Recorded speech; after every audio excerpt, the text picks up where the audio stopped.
Day -6 syllabus. Part 1.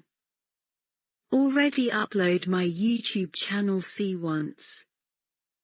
వికాసాన్ని ప్రభావితం చేసే కారకాలు. ప్రతి దశలో వికాసాలు ఎలా ఉంటాయో, వ్యక్తి జీవితంలో వికాసం జీవితాంతం జరిగే ప్రక్రియ.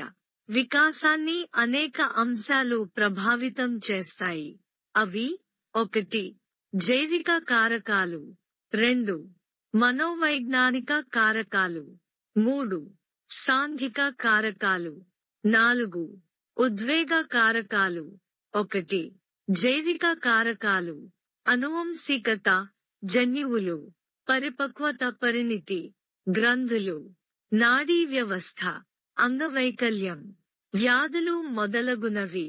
2. మనోవైజ్ఞానిక కారకాలు. మానసిక సామర్థ్యాలు, అభద్రతా భావం, న్యూనత భావం, తిరస్కరణ, మానసిక ఒత్తిడి, అతి జాగ్రత్త మొదలైనవి. 3. సాంఘిక కారకాలు. కుటుంబం, పాఠశాల, సమాజం, ప్రసార మాధ్యమాలు మొదలగునవి. 4. ఉద్వేగ కారకాలు. శారీరక ఆరోగ్య అభివృద్ధి, ప్రజ్ఞ, కుటుంబ సంబంధాలు, పాఠశాల వాతావరణం, ఉపాధ్యాయ ప్రవర్తన, సామాజిక అభివృద్ధి, తోటి విద్యార్థులతో సహసంబంధాలు, చుట్టుప్రక్కల పరిస్థితులు మొదలగునవి. నోట్: వ్యక్తి వికాసాన్ని ప్రభావితం చేసే కారకాలలో అతి ముఖ్యమైనవి 2 అవి: 1. అనువంశికత, 2. పరిసరాలు. 1. అనువంశికత. పురుషుని నుండి వచ్చే శుక్రకణం, స్త్రీ నుండి వచ్చే అండంతో కలయిక వలన సంయుక్త బీజం ఏర్పడిన క్షణం నుండి మానవ జీవితం ప్రారంభం అవుతుంది. వ్యక్తి సహజంగా తన పూర్వీకుల నుండి వారసత్వంగా లక్షణాలు పొందడమే అనువంశికత. అనువంశికత లక్షణాలు అనగా తల్లిదండ్రులు లేదా పూర్వీకుల ఎత్తు, బరువు, శారీరక దారుఢ్యం, జుట్టు, కాళ్ళు, చర్మం, రంగు, ప్రజ్ఞ, సామర్థ్యాలు, సహజతలు మొదలగునవి వారి పిల్లలకు రావడం. తల్లిదండ్రుల నుండి, ఇతర పూర్వీకుల నుండి లేదా జాతి నుండి సంక్రమించే రూపాలు, భౌతిక లక్షణాలు, సామర్థ్యాలు. Douglas and హలండ్. ఫలదీకరణ సమయంలోనే అనువంశికత నిర్ణయమైపోతుంది. శిశువుకి లభించే అనువంశికత లక్షణాలలో 1. తల్లిదండ్రుల నుండి వంతు, 2. తాత, అమ్మమ్మ, నాన్నమ్మల నుండి 1/4వ వంతు, 3. ముత్తాత, ముత్తమ్మల నుండి 1/8 వంతు, 4. అంతకంటే ముందు తరాల వారి నుండి 1/12 వంతు సంక్రమిస్తాయి. పురుషుని నుండి వచ్చే శుక్రకణం, స్త్రీ నుండి వచ్చే అండంతో ఫలదీకరణ చెంది ఫలితంగా సంయుక్త బీజం, జైగోట్ అనే సూక్ష్మ కణం రూపొందుతుంది. వ్యక్తి వికాసానికి పరిసర ప్రభావం కంటే అనువంశికత ప్రభావం ఎక్కువ ఉంది అని తెలియచేసిన వారు గాల్టన్, గోడర్డ్, ఫ్రీమాన్, డగ్డెల్, పియర్సన్, ఆలపోర్ట్. గాల్టన్ రాసిన గ్రంథం హెరిడిటరీ జీనియస్. గాల్టన్ ప్రముఖ వ్యక్తులు, రాజనీతి, పండితుల కుటుంబాలపై పరిశోధన చేశాడు. కెల్లర్ దంపతులు, డొనాల్డ్ అనే మానవ శిశువు, గువా అనే చింపాంజీపై పరిశోధన. పియర్సన్ డార్విన్ కుటుంబం మరియు హోమిని కుటుంబంపై పరిశోధన. డగ్డెల్ అవినీతిగల డ్యూక్స్ కుటుంబంపై పరిశోధన. గొడార్డ్ నైతికంగా పతనం చెందిన మల్టన్ కళ్ళికా కుటుంబంపై పరిశోధన. ఫ్రీమాన్ కవలలు, అన్నదమ్ములు, దాయదులు లలో ప్రజ్ఞ పాటవాలు పై పరిశోధన. ఆలపోర్ట్ వ్యక్తుల సుఖ దుఃఖాలకు జన్యువుల ప్రభావం అధికం అని తెలిపారు. వినర్షిప్ ఎడ్వర్డ్ కుటుంబంపై పరిశోధన. మానవ జీవితానికి ప్రారంభ కణం సంయుక్త బీజం. ఈ కణంలో ఉండే గోళకర నిర్మాణం కేంద్రకం. ఈ కేంద్రకంలో దరపు పొగుల వంటి నిర్మాణాలు క్రోమోజోములు. ఈ క్రోమోజోములపై ఉంది సన్నని పూసల వంటి నిర్మాణాలు, జన్యువులు. ప్రతి క్రోమోజోములపై 3000 జన్యువులు ఉంటాయి. జన్యువులో ఉండే అనువంశికత పదార్థం DNA. DNA deoxyribonucleic acid. జన్యువుల నిర్మాణం DNA, RNA వలన నిర్ణయించబడుతుంది. వారసత్వపు సంక్రమణకు మూల కారణం DNA అయితే, తల్లిదండ్రుల నుండి లక్షణాలు పిల్లలకు చేరవేయడంలో RNA, DNAకు సహాయపడుతుంది. మానవునిలో అనువంశికత వాహకులుగా పనిచేసేవి ఈ జన్యువులే. సంపర్క సమయంలో ముష్కలు, పురుష ప్రత్యుత్పత్తి అవయవాలు నుండి అనేక మిలియన్ల శుక్రకణాలు వీర్యం ద్వారా స్ఖలించబడతాయి. వీటిలో 23 క్రోమోజోములు ఉంటాయి. ఈ శుక్రకణాలు అన్నింటిలోనూ 22 జతల శుక్రకణాలు సమానంగా ఉంటాయి. 23వ క్రోమోజోమ్ లైంగిక క్రోమోజోమ్. దీనిలో X మరియు Y క్రోమోజోములు ఒక జతగా ఉంటాయి. X క్రోమోజోమ్ పొడవుగా, Y క్రోమోజోమ్ పొట్టిగా ఉంటుంది. స్త్రీ నుండి వచ్చే అండంలోనూ 23 క్రోమోజోములు ఉంటాయి.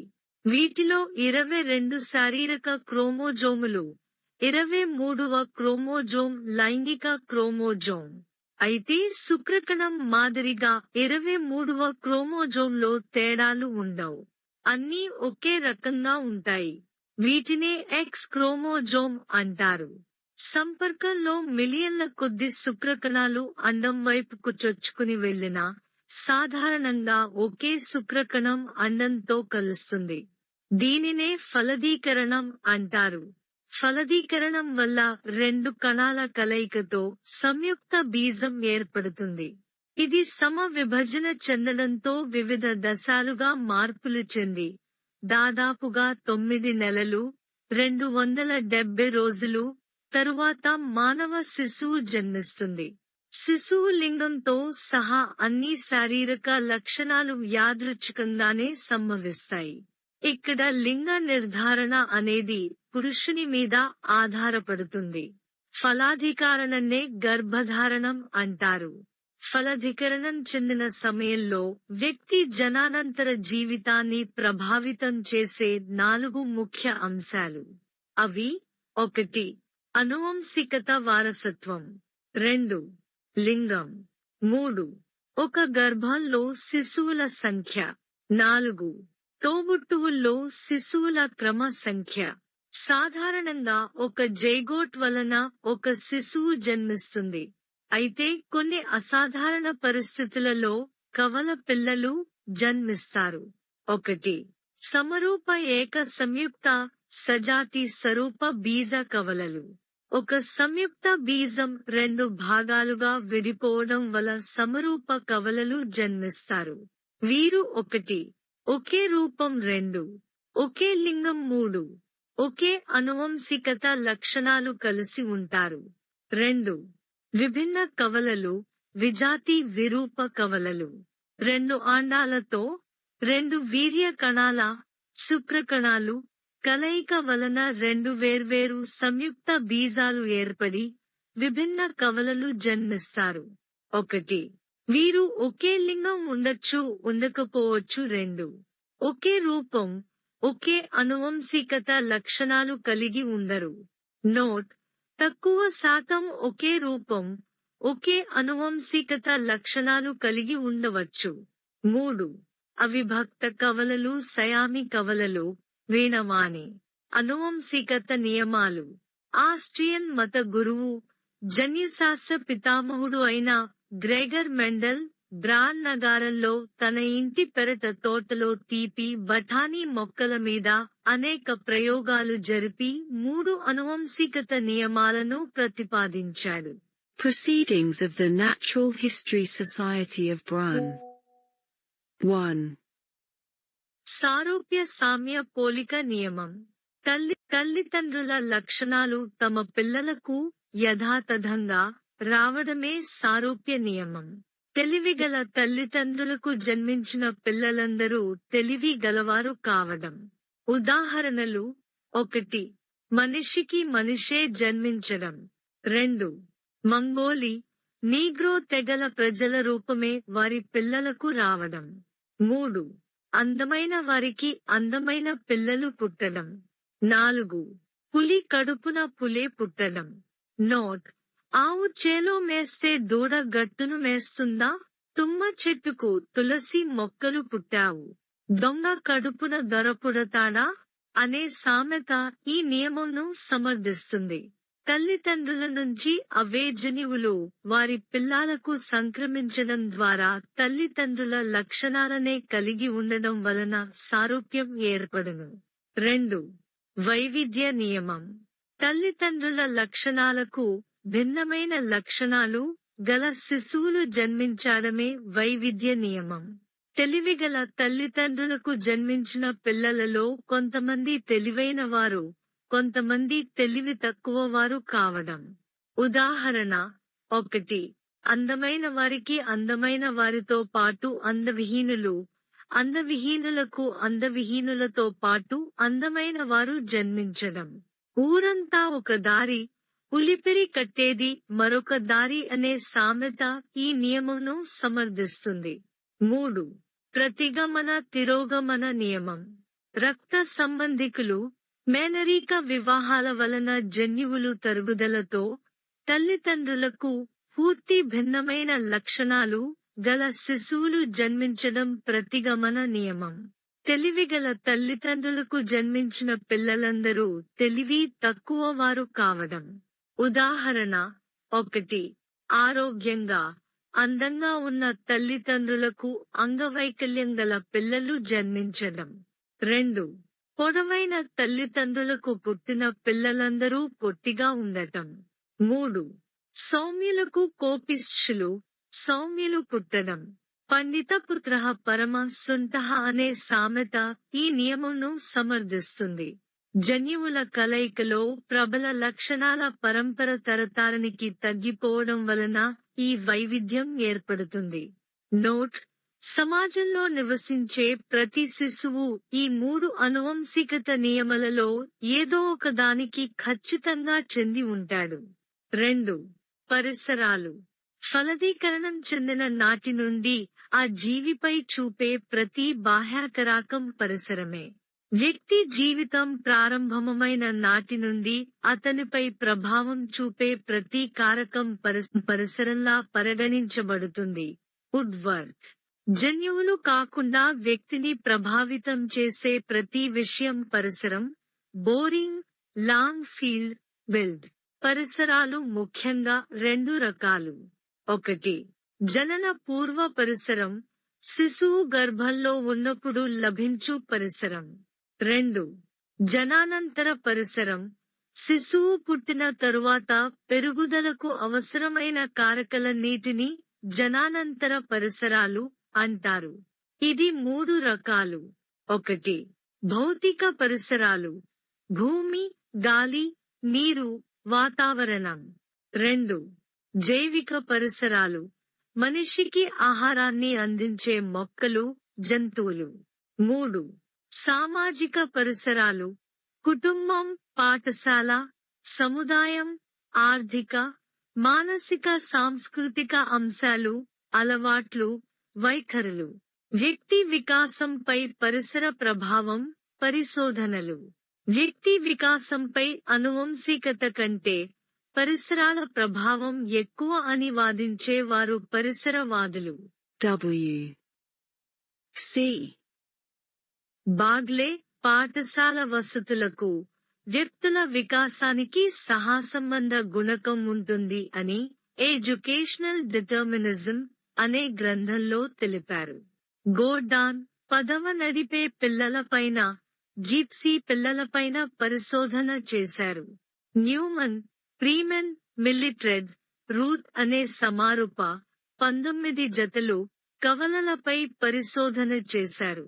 స్కొడాక్, పెంపుడు శిశువులు, ప్రజ్ఞలబ్ధి 117, అసలు తల్లులు, ప్రజ్ఞలబ్ధి 87.7 లపై పరిశోధన చేశారు. J.B. వాట్సన్, నాకు 12 మంది నవజాత శిశువులను ఇస్తే వారిని డాక్టర్లుగా, లాయర్లుగా, ఇంజనీర్లుగా, ఉపాధ్యాయులుగా, దొంగలుగా, మతాధికారులుగా తయారు చేస్తానని అన్నారు. Note. వ్యక్తి వికాసంపై అనువంశికత, పరిసరాలు రెండు సమాన స్థాయిలో ప్రభావం చూపుతాయి అని పై పరిశోధనలు ద్వారా చెప్పవచ్చు. అనువంశికత, పరిసరాలు అనేవి ఒక నాణానికి ఇరువైపులా ఉన్న బొమ్మ, బొరుసు లాంటివి. అనువంశికత పరిసరం వ్యక్తి మూర్తిమత్వం. అనువంశికత ఎక్స్ పరిసరం వికాసం. అనువంశికత, పరిసరం రెండూ పరస్పర ఆధారములు, అవిభాజ్యములు. వ్యక్తిలో అనువంశికత ప్రముఖ స్థానం ఆక్రమించు అంశాలు. 1. శారీరక భౌతిక వికాసం. 2. మానసిక ప్రజ్ఞ వికాసం. వ్యక్తిలో పరిసరాలు ప్రముఖ స్థానం ఆక్రమించు అంశాలు. 1. ఉద్వేగ వికాసం. 2. సాంఘిక వికాసం. 3. నైతిక వికాసం. 4. భాష వికాసం. 5. మూర్తిమత్వ వికాసం. వికాసంలోని వివిధ అంశాలు. శైశవ దశ, పూర్వ బాల్య దశ, ఉత్తర బాల్య దశ, కౌమార దశలో జరుగు భౌతిక, చలన, సంజ్ఞానాత్మక, ఉద్వేగ, సాంఘిక, నైతిక, భాష వికాసాలలో మార్పులు. మానవ జీవితం ఏక సూక్ష్మ కణంగా ప్రారంభమైన ఎన్నో మార్పులు చెంది వివిధ దశలు మారి వృద్ధాప్యంతో ముగుస్తుంది.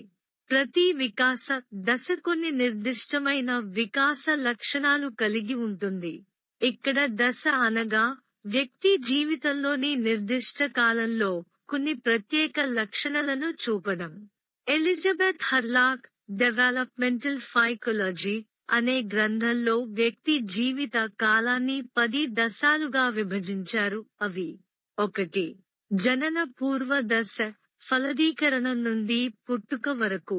2. నవజాత శిశు దశ, పుట్టుక నుండి 2వ వారం చివరి వరకు. 3. శైశవ దశ, 2వ వారం చివరి నుండి 2 సంవత్సరాల వరకు. 4. పూర్వ బాల్య దశ, 2-6 సంవత్సరాల వరకు. 5. ఉత్తర బాల్య దశ, 6-10-12 సంవత్సరాల వరకు. 6. యౌవనారంభ దశ, 10-12, 13-14 సంవత్సరాల వరకు. 7. కౌమార దశ, 13-14, 18 సంవత్సరాల వరకు. 8. పూర్వ వయోజన దశ, 18-40 సంవత్సరాల వరకు. 9. మధ్య వయస్సు దశ, 40-60 సంవత్సరాల వరకు. 10. వృద్ధాప్య దశ, 60 సంవత్సరాలు, మరణించే వరకు. మనోవైజ్ఞానిక శాస్త్రవేత్తలు విభజించిన వివిధ వికాస దశలలో సాధారణంగా పేర్కొనదగినవి: 1. జనన పూర్వ దశ. 2. నవజాత శిశు దశ. 3. శైశవ దశ. 4. బాల్య దశ 1. పూర్వ బాల్య దశ 2. ఉత్తర బాల్య దశ 5. యౌవనారంభ దశ 6. కౌమార దశ 7. వయోజన దశ 1. జనన పూర్వ దశ. ఈ దశ అండం ఫలదీకరణం చెందిన నాటి నుండి 9 నెలలు, శిశువు జన్మించే వరకు ఉంటుంది. దీనిని మరల 3 దశలుగా విభజించవచ్చు. అవి: a. బీజాదశ, జైగోట్ దశ. b. పిండ దశ, ఎంబ్రియో దశ. c. భ్రూణ దశ, ఫీటస్ దశ. a. బీజాదశ, ఫలదీకరణం నుండి 2 వారాలు వరకు. ఈ దశలో సంయుక్త బీజంనకు బాహ్య పోషణ లేని కారణంగా గుండు సూది మొన పరిమాణంలో ఉండే జైగోట్ పరిమాణంలో మార్పు ఉండదు. ఈ జైగోట్ ఫాలోపియన్ నాళం నుండి గర్భాశయానికి చేరే సమయంలో ఎన్నోసార్లు విభజింపబడి 2 పొరలుగా ఏర్పడును. ఈ 2 పొరలలో పై పొర జరాయువు, నాభీరజ్జువు, అమ్నియాటిక్ సంచిగా మారి లోపలి పొర పిండంగా మారును. బి. పిండదశ. రెండవ వారాంతం నుండి 2 నెలల వరకు. ఈ దశలో పిండం, ఎంబ్రియో, చిన్న మనిషి ఆకారంలో ఉంటుంది. ఎక్కువ మార్పు మొదట తల భాగంలో జరిగి, తరువాత ఇతర భాగాలలో జరుగుతుంది. శరీరంలోని లోపల, బయట ఉంటే అన్ని ముఖ్య భాగాలు ఏర్పడతాయి. జరాయువు, నాభీరజ్జువు, అమ్నియాటిక్ సంచి బాగా అభివృద్ధి పొంది పిండానికి కావలసిన భద్రత, ఆహారం అందిస్తాయి. ఈ దశ పూర్తయ్యే నాటికి పిండం 1 ఔన్సుల బరువు, 1 అంగుళాల పొడవు ఉంటుంది. సి. భ్రూణ దశ 2వ నెల అంతం నుండి శిశువు జననం వరకు. ఈ దశలో కొత్త భాగాలు ఏవి ఏర్పడవు. ఎంబ్రియో దశలో ఏర్పడిన భాగాలు బాగా అభివృద్ధి చెంది 7వ నెల నాటికి పూర్తి పరిపక్వత చెందకుండా జన్మించినప్పటికీ బ్రతికేంత అభివృద్ధి చెందుతుంది. 9 నెలల్లో నాటికి పూర్తిగా పక్వత చెంది నవజాత శిశువు జన్మిస్తుంది. 2. నవజాత శిశుదశ. ఈ దశలో శిశువు పుట్టినప్పటి నుండి 2 వారాల వరకు ఉంటుంది. ఈ దశలో ప్రధానంగా శిశువు జనన పూర్వ, జననాంతర పరిసరాలకు సర్దుబాటు చేసుకుంటాడు. శ్వాసించడం, ఆహారం తీసుకోవడం, జీర్ణించుకోవడం, విసర్జించడం, శీతోష్ణ స్థితి సర్దుబాటు లాంటివి శిశువు చేసుకునే మొదటి సర్దుబాట్లు. శిశువులోని మొదటి ఉద్వేగం, ఉత్తేజం. శిశువులోని మొదటి ప్రతిస్పందన, ఏడుపు. పుట్టిన నాటికే పూర్తిగా అభివృద్ధి చెందిన జ్ఞానేంద్రియం, స్పర్శ, చర్మం. పుట్టక ముందే అభివృద్ధి చెందే జ్ఞానేంద్రియం, వినికిడి. అన్ని జ్ఞానేంద్రియాల్లో చివరిగా, నెమ్మదిగా జరిగేది, దృష్టి. అత్యధికంగా జరిగేది, రుచి. వాసన గుర్తించడం మొదటి 2 గంటల్లో వికసిస్తుంది. 3. శైశవ దశ. ఈ దశకాలం 2వ వారం చివరి నుండి 2 సంవత్సరాలు వరకు. జీవితానికి పునాదిని ఏర్పరిచే దశ. ముఖై వంగనిది మానే వంగున అనే సామెతను సమర్థించే దశ. ఏ. శారీరక వికాసం. సాధారణంగా నవజాత శిశువు పొడవు 18 నుంచి 20 అంగుళాలు, బరువు 6-8 పౌండ్లు. శిశువు పుట్టినప్పుడు బరువు 2 కిలోగ్రాముల నుండి 3 కేజీలు. 2 సంవత్సరాలకు 10 కేజీలు, 4 రెట్లు ఉంటాడు. 6 నెలలకు మొదటి దంతం, 1 సంవత్సరానికి 4 దంతాలు, 2 సంవత్సరాలు నీదేసరికి 16 దంతం, 8 వస్తాయి. ఇవి పాలు త్రాగే వయసులో వస్తాయి. కావున వీటిని పాలదంతాలు అంటారు. పాలదంతాలు మొత్తం 20. మెదడు పరిమాణం అధికంగా పెరుగును. 4 నుండి 5 నెలల్లో బోర్లాపడటంతో ప్రారంభమై, పాకటం, కూర్చోవటం, నిలబడటం, నడవడం లాంటి చన కౌశలాలు ప్రారంభం అగును. ఈ దశ చివరకు తల్లి పాలుకి బదులు ప్రత్యామ్నాయ ఆహారం తీసుకుంటాడు. ఈ దశలో శారీరక పెరుగుదల అత్యంత వేగంగా జరుగును. బి. మానసిక వికాసం. ఈ దశలో సంవేదనలు, అవధానం ప్రత్యక్షంగా అభివృద్ధి చెందును. జ్ఞానేంద్రియ వికాసం జరుగును. మొదటి నెల రోజులు తరువాత రంగులు, కాంతి మధ్య భేదం తెలుసుకుంటారు. 3-4 నెలలకు తల్లిని గుర్తించి స్పందిస్తారు. సృజనాత్మకత అభివృద్ధి చెందడం ప్రారంభం అవుతుంది. పరిమాణం, సమయం, కాలం వంటి భావనలు తక్కువగా ఏర్పడును. ప్రాణంతో ఉన్నవాటి లక్షణాలను ప్రయాణం లేని వాటికి ఆపాదిస్తాడు. నార్సిజం, శిశువు తనని తాను ప్రేమించుకోవడం అనే లక్షణం కనిపించును. సి. ఉద్వేగ వికాసం.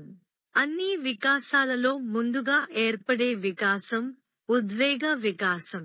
శిశువులో కనిపించే మొట్టమొదటి ఉద్వేగమైన ఉత్తేజం 3 నెలల వయస్సులో 1, సంతోషం 2, దుఃఖంగా విభజించబడును. మూర్త, అమూర్త వస్తువులకు, విషయాలకు భయపడని దశ. ఉద్వేగ ప్రతిస్పందనలో భిన్నత్వం, తులనాత్మకంగా ఉద్వేగాలు మార్పు చెందడం జరుగును. వాట్సన్ ప్రకారం ప్రాథమికంగా ఏర్పడే 3 ఉద్వేగాలు: సంతోషం, భయం, కోపం. డి. సాంఘిక వికాసం. సాంఘిక వికాసం మొదటగా తల్లి నుండి ప్రారంభం అగును. ఈ దశలో ఎక్కువగా ఏడ్చేవారు భవిష్యత్తులో కోపిష్టిగా మారతారు. ఈ దశలో సంతోషంగా ఉన్న శిశువులు సాంఘికంగా చక్కగా సర్దుబాటు చేసుకుంటారు. ఈ దశలో సాంఘిక వికాసం కుటుంబానికి మాత్రమే పరిమితం. ఈ దశలో కనిపించే క్రీడ ఏకాంతర క్రీడ 1 సంవత్సరాలు, 2 సంవత్సరాలు మధ్యలో. ఏకాంతర క్రీడ శిశువు కొన్ని ఆట వస్తువులతో ఒంటరిగా ఆడుకోవడం. ఎవరైనా తన ఆట వస్తువును పట్టుకుంటే ఒప్పుకోరు. నోట్: సమాంతర క్రీడ, సహకార క్రీడలు పూర్వ బాల్య దశలో కనిపిస్తాయి. వ్యక్తిగతంగా, సాంఘిక సర్దుబాటుల పరంగా ఇది క్లిష్టమైన దశ. నైతిక వికాసం. ఈ దశలో శిశువుకి అంతరాత్మ ఉండదు కావున నైతిక వికాసం ఉండదు. శిశువులు నైతికంగా కంటే అనైతికంగానే ఎక్కువగా ఉంటారు. నైతిక వికాసం అభివృద్ధి చెందకపోవడానికి కారణం శిశువులో ప్రజ్ఞ వికాసం తక్కువగా ఉండటం. ఎఫ్. భాష వికాసం. ఇతరులతో మనం భావాలను పంచుకునే పరికరమే భాష. పిల్లలలో భాష వికాసం క్రింది తెలిపిన దశలలో జరుగుతుంది. 1. పూర్వ భాష దశ. ఈ దశలో శిశువు తనకి ఇష్టం వచ్చిన రీతిలో శబ్దాలు చేస్తాడు. మొట్టమొదట శిశువుకి భాష అనేది తెలియదు. శిశువు పుట్టగానే ఏడవడం భాష వికాసానికి మొదటి సూచన. 2. ముద్దు పలుకుల దశ. ఈ దశ 4 నుండి 12 నెలల మధ్య ఉంటుంది. శిశువు తన తల్లిదండ్రులను, తన చుట్టూ ఉన్న పరిసరాలను, ఇతర వ్యక్తులను గమనించి కొన్ని శబ్దాలు చేస్తాడు. వీటికి సరైన అర్థం ఉండదు. 3. శబ్దానుకరణ దశ. ఈ దశ 1 నుండి 1 సంవత్సరం మధ్య జరుగుతుంది. శిశువు అనుకరణ ద్వారా, నిబంధనం ద్వారా భాషాభివృద్ధి జరుగుతుంది. శిశువుకు సంభాషణ సంసిద్ధత ఏర్పడటానికి సుమారు 1 సంవత్సరం పడుతుంది. కానీ కొంతమంది శిశువులలో అది 1 సంవత్సరం నాటికే ఏర్పడవచ్చు. 4. శబ్ద గ్రాహ్యక దశ. ఈ దశ 5-12 సంవత్సరాలు వరకు ఉంటుంది. శబ్దాలను గ్రహించి వాటికి ప్రతిస్పందించడం జరుగుతుంది. పదజాలం, పదధారణత పెరుగుతుంది. బాలురు కంటే బాలికలలో భాషా వికాసం త్వరగా జరుగును. బాలికలు బాలురు కంటే ఎక్కువ పదజాలం ఉపయోగిస్తారు. శిశువు మాట్లాడడం అనే ప్రక్రియ 3 కృత్యాలతో కూడుకున్నది. అవి: 1. ఉచ్చారణ. దీనిలో పెద్దలను చూసి యత్నదోష పద్ధతి ద్వారా మాటలను అనుకరిస్తారు. 2. పదజాల నిర్మాణం. శిశువు నామవాచకాలను నేర్చుకున్న తరువాత క్రియ పదాలు నేర్చుకుంటాడు. 3. వాక్యాలలో మాట్లాడడం. 12 నుండి 18 నెలల మధ్యలో 3-4 మాటలతో కూడిన వాక్యాలు మాట్లాడతాడు. 4. బాల్య దశ. బాల్యదశను ముఖ్యంగా 2 దశలుగా విభజించవచ్చు. అవి: a. పూర్వ బాల్య దశ. b. ఉత్తర బాల్య దశ. a. పూర్వ బాల్య దశ. ఈ దశ 2-5-6 సంవత్సరాలు వరకు ఉంటుంది. ఈ దశను a. పూర్వ పాఠశాల దశ, b. పూర్వ ముఠా దశ, c. ప్రశ్నించే వయస్సు దశ, d. వాగుడుకాయ దశ, e. అన్వేషించే వయస్సు కల దశ, f. విజ్ఞాన తృష్ట గల దశ, g. ఆత్మభావన వయస్సు దశ. తన గురించి తాను తెలుసుకోవడం ఆత్మభావన అంటారు. h. శాశ్వత దంతాలు ఏర్పడే దశ, i. ప్రమాద వయస్సు గల దశ అని అంటారు. Child is the father of man. శారీరక వికాసం. శారీరక వికాసం శైశవ దశలాగా వేగంగా జరగక నిదానంగా జరుగును. సగటున సంవత్సరానికి 3 అంగుళాల పొడవు, 2 కిలోగ్రాముల బరువు పెరుగుతారు. స్థూలకాయుత, లావుగా, మధ్యమకాయుత, బలిష్టంగా, లంబకృశ కాయుత, బలహీనంగా లక్షణాలు గల పిల్లలు ఈ దశలో ఉంటారు. ఈ దశ ప్రారంభంలో చివరి 4 పాలదంతాలు వస్తాయి. ఈ దశ చివరికి పాలదంతాలు ఊడిపోవడం ప్రారంభమై వాటి స్థానంలో శాశ్వత దంతాలు రావడం ప్రారంభం అగును. శరీరాన్ని ఎటువైపు అయినా వంచగలరు. కావున చలన నైపుణ్యాలకు అనువైన దశ. ఈ దశ చివరికి బొమ్మలు గీయడం, రాయడం వంటి సూక్ష్మ నైపుణ్యాలు, కుట్టడం, స్కిప్పింగ్, స్కేటింగ్, రోప్ వాకింగ్ వంటి స్థూల నైపుణ్యాలు నేర్చుకుంటారు. ఈ దశ పిల్లలు సాహసప్రియులు కాబట్టి ఎటువంటి కృత్యమైన చేయగలుగుతారు. B. మానసిక వికాసం. మానసిక వికాసం వేగంగా జరిగే దశ. పరిశీలన, ఆలోచన, వివేచన, దృష్టి కేంద్రీకరణ, గ్రహణ శక్తి, ప్రత్యక్ష శక్తులు పిల్లల్లో పెరుగును. కాని ఇవి మూర్త రూపంలోనే ఉంటాయి. C. ఉద్వేగ వికాసం. ఈ దశలో ఉద్వేగాలు శిశువులలో ధారాపాతంగా వస్తాయి. పిల్లలో అసమతుల్యత వలన ఉద్వేగాలు తొందరగా ఉత్పన్నమవుతాయి. అసూయ, ఈర్ష్య ప్రారంభం అగును. ఈ దశలో ఉద్వేగాలు తీవ్రంగా, తరచుగా వస్తుంటాయి. సహోదర స్పర్ధ ఉండును. వీరితో వ్యవహరించుట కష్టం. లింగపరంగా పిల్లల ఉద్వేగ ప్రకటనలో భేదాలు ప్రారంభం అవుతాయి. D. సాంఘిక వికాసం. సాంఘిక వికాసానికి పునాదిని ఏర్పరిచే దశ. ఈ దశలో కనిపించే క్రీడలు సమాంతర క్రీడ, సంసర్గ సహకార క్రీడ. సమాంతర క్రీడ ఇది 2 నుంచి 3 సంవత్సరాల మధ్య ఉండును. పిల్లలు ఇతరులు చేసే పనులను అనుకరిస్తారు. ఇతరులు అదే విధంగా ఆడడానికి ప్రయత్నిస్తారు. ఆట వస్తువులు ఒకరివి ఒకరు ఇచ్చిపుచ్చుకోవడం జరగదు. ఉదాహరణ, వీడియో గేమ్స్. సమాంతర క్రీడను పిల్లలను వారి స్నేహితులతో జరిపే మొదటి సాంఘిక కృత్యంగా పేర్కొనవచ్చు. సంసర్గ సహకార క్రీడ ఇది 3-4 సంవత్సరాల మధ్య ఉండును. పిల్లలు తమ ఆట వస్తువులను ఇతరులకు ఇచ్చుట, ఇతరుల వస్తువులను తాను తీసుకోవడం జరుగును. ఒకరిని ఒకరు అనుకరించుకుని కొంత సాంఘిక పరిపక్వతను, సహకార భావం పెంపొందించుకుంటారు. అనుకరణ, సహకారం, జాలి, సహానుభూతి, సాంఘిక ఆమోదం, పంచుకోవడం, బంధం వంటి సాంఘిక ప్రవర్తన నమూనాలు వ్యక్తపరుస్తారు. E. నైతిక వికాసం. శిశువు ఒక పని తప్ప, ఒప్ప అనేది ఆ పని ఫలితం ఆధారంగా గుర్తిస్తాడు. శిక్షించబడే పని తప్పుగాను, బహుమతి పొందే పని ఒప్పుగాను భావిస్తారు. ఈ దశ ప్రారంభంలో అవిధేయత, చివరలో విధేయత ఏర్పడుతుంది. మాంటిస్సోరీ, కిండర్ గార్డెన్ వంటి పాఠశాలలు ఈ దశను సమర్థిస్తాయి. G. భాష వికాసం. ఈ దశలో నామవాచకం, క్రియ వంటి భాషా భాగాలను ఉపయోగించి 6-8 పదాలు ఉన్న వాక్యాలను ఉపయోగిస్తారు. పిల్లల అహం కేంద్రీకృతంగా ఉండడం వలన ఈ దశ ప్రారంభంలో తమ విషయాలే మాట్లాడతారు. ఈ దశ చివరికి ఇతరుల గురించి మాట్లాడతారు. ఈ దశలో ఎక్కువగా మాట్లాడుతారు కావున ఈ దశను వాగుడుకాయ దశ అంటారు. B.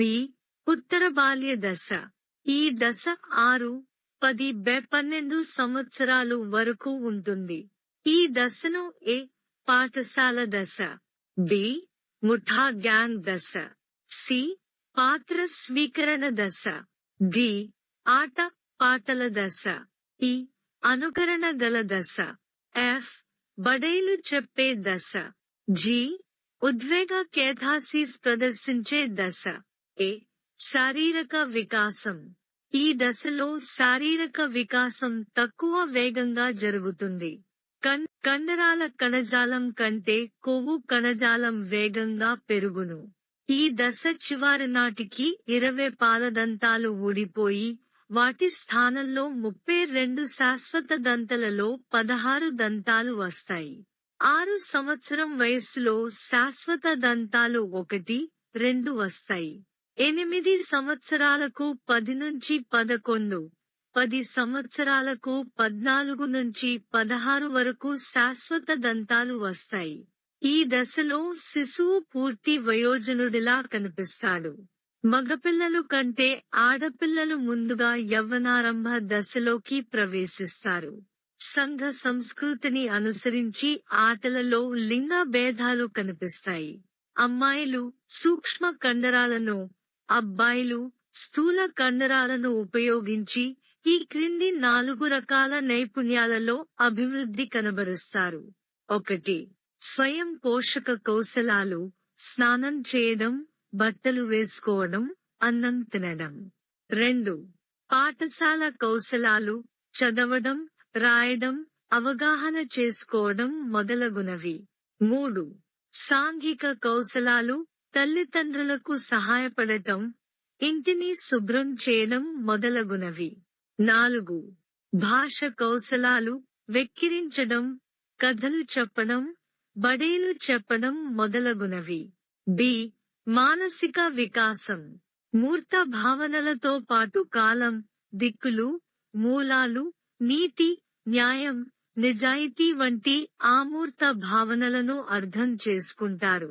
పదజాలం పెరగడం వల్ల ఊహాత్మక విషయాలు, కథలు చెప్తారు. కార్టూన్, కథల పుస్తకాలపై ఎక్కువ ఆసక్తి చూపుతారు.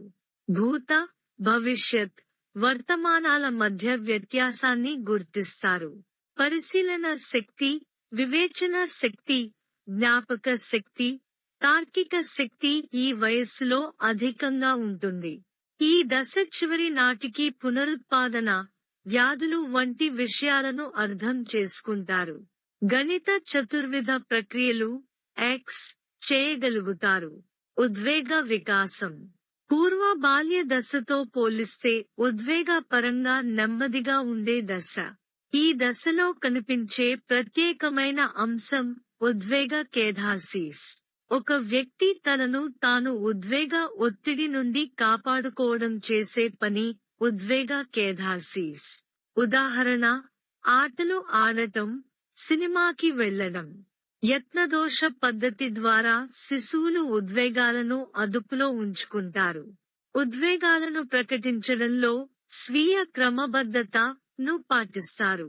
ఈ దశ చివరిలో ఉద్వేగాలు నెమ్మదించి తిరిగి యవ్వనారంభ దశ ప్రారంభమైనప్పుడు ఎక్కువ అవుతాయి.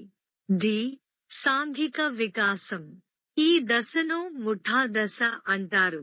ముఠాలో ఒకే లింగానికి చెందిన సభ్యులు ఉంటారు. శిశువు జీవితంలో అత్యంత సంతోషకరమైన దశ. ఉత్తర బాల్య దశ జ్ఞానేంద్రియాల పరిపక్వతతో అంతమవుతుంది. ఈ దశలో అనుకరణ అధికంగా ఉంటుంది. సాంఘికమితిని అర్థం చేసుకోగలరు, అనగా సమూహంలో తమ స్థానాన్ని అర్థం చేసుకోగలరు, గుర్తించగలరు. ఈ నైతిక వికాసం. ఈ దశలో నైతిక విలువలు వృద్ధి చెంది నైతిక భావనలు క్రమంగా సాధారణీకరించబడతాయి. తప్పు, ఒప్పులను సంఘటన సందర్భం ఆధారంగా నిర్ణయిస్తారు. ఆత్మ భావన ఏర్పడడం వలన పిల్లలు తప్పు చేసినప్పుడు సిగ్గు, తప్పు చేశామానే భావన ఏర్పడును. ఈ దశ చివరికి ఇంటి దగ్గర, బడిలో చిన్న చిన్న నేరాలు, దొంగతనాలు మానుకుంటారు. ఎఫ్. భాష వికాసం. ఈ దశలో భాషాభివృద్ధికి ముఖ్యంగా 4 ఆధారాలు ఉంటాయి. అవి: 1. తల్లిదండ్రులు. 2. రేడియో, టీవీ వంటి ప్రసార సాధనాలు. 3. చదవడం. 4. పాఠశాల. అవసరానికి తగినట్లుగా మాట్లాడడం అలవాటు చేసుకుంటారు. స్వంత గొప్పలు, బడాయిలు చెప్పుకోవడం, ఇతరులను వెక్కిరించడం, ఇతరులను విమర్శించడం వంటివి ఈ దశలో చేస్తారు.